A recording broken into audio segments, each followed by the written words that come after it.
camaraderie, respected comrades and friends. In a truly fair, free and peaceful world, democracy takes many forms of expression, not only one.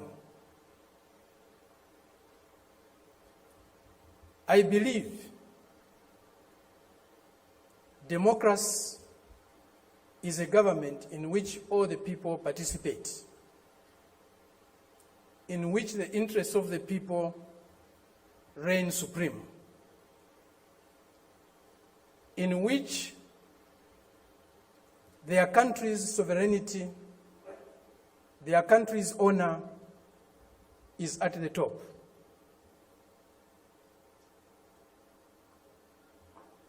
It seems that this month is a month of democracy discourse in the world.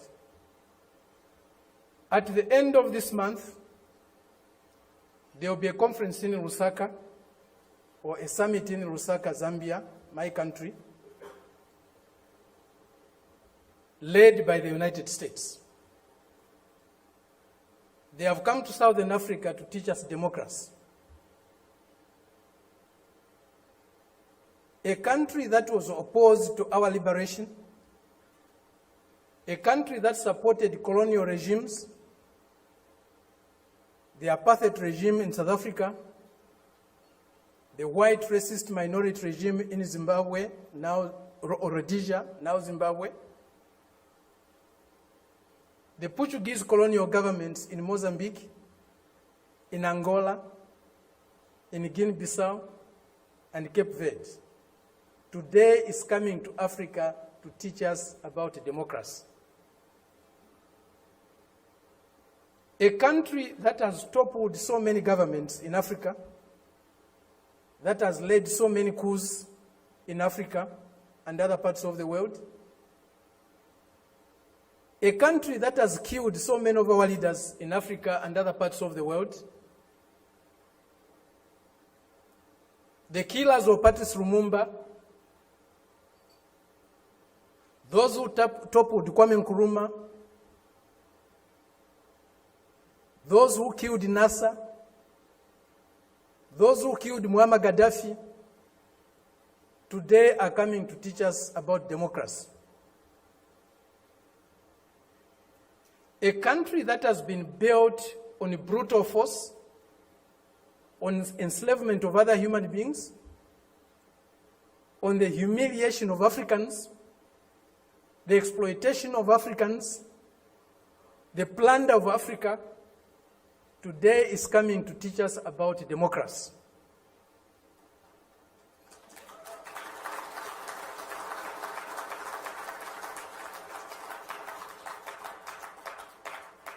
That's the arrogance, the imperialist arrogance, the racist arrogance that we are subjected to. We cannot have democracy where there is hegemony of the strongest, mightiest imperialist power. We cannot have democracy where a country's resources, a country's decisions are dictated to by another country. A country that is dominated by another country cannot be democratic.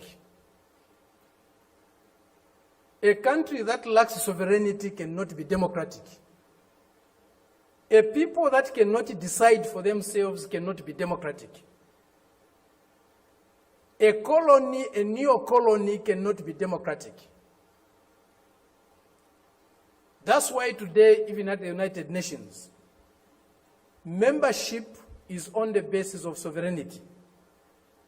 Only sovereign nations can be members of the United Nations, because only sovereign nations can decide for themselves. A colony cannot be a member of the United Nations.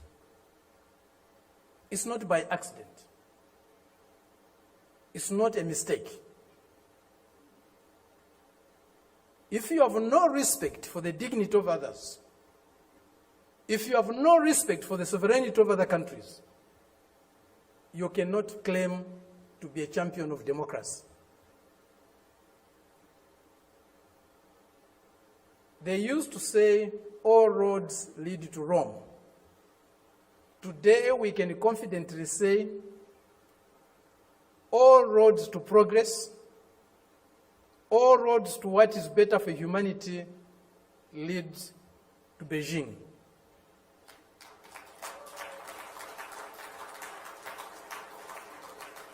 This is a country, this is a people that have developed themselves, that has developed itself without colonizing any country in the world, without plundering any country in the world, without subjugating any people in the world.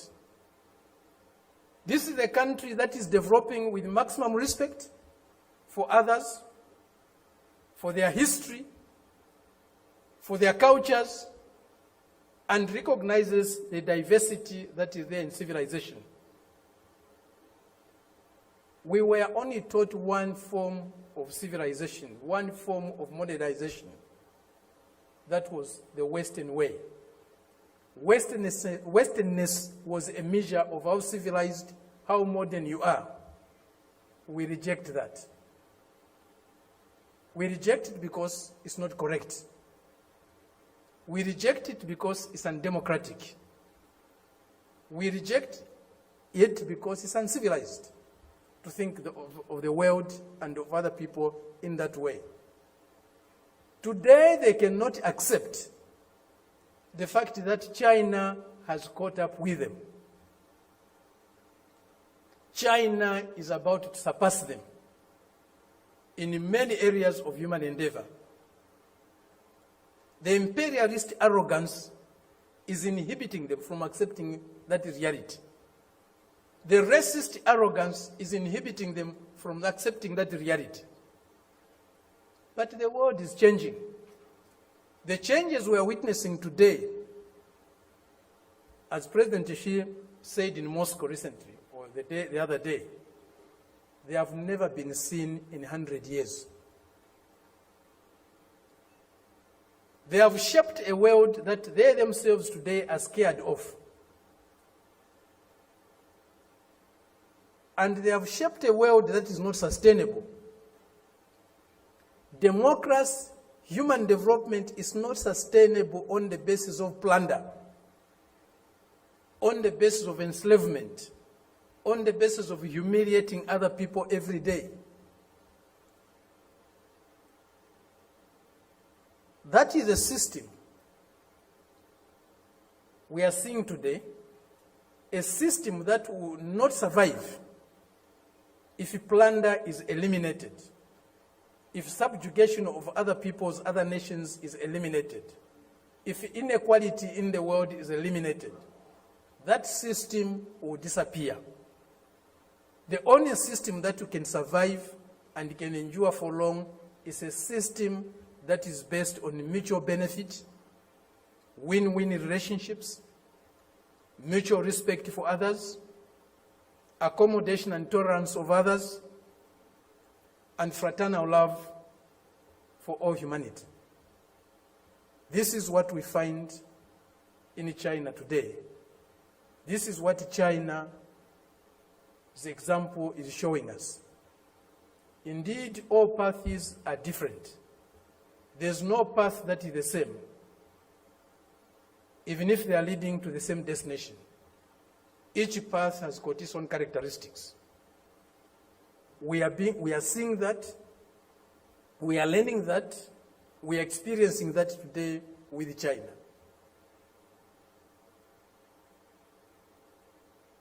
There are many things that need to be done to get the world that we want.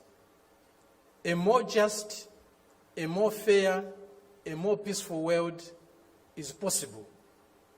But it won't drop from the skies. We have to struggle for it.